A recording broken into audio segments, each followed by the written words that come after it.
पहला तो आनो वीडियो जोवो પછી આપણે વાત કરવી।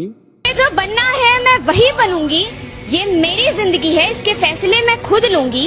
बस अब बहुत हुआ, मैं किसी को कोई सफाई नहीं दूंगी और आजादी मेरा हक है, नहीं मिलेगी तो छीन लूंगी। આ સમાજમાં ઈ છોકરીઓ છે કે જ્યારે મા બાપ સમજાવતા હોય ને ત્યારે આ છોકરીઓ આઝાદીના નામ ઉપર મા બાપ કે પરિવાર જોડે ઝઘડતી હોય છે અને એ મા બાપના હાથમાંથી નીકળી જાય છે, પછી એને મન ફાવી કરતી હોય છે।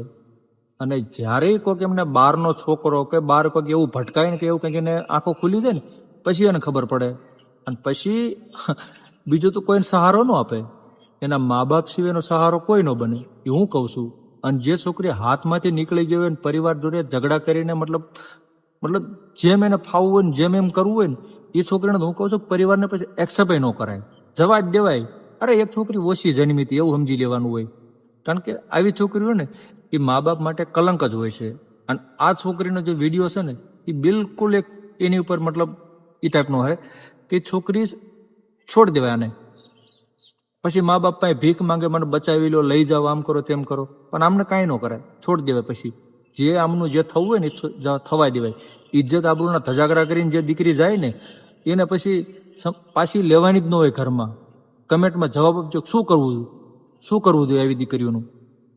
माँ बाप हो तो हूँ दिन को दया न खवाय। जूतों से मारते थे वो, ये सच है?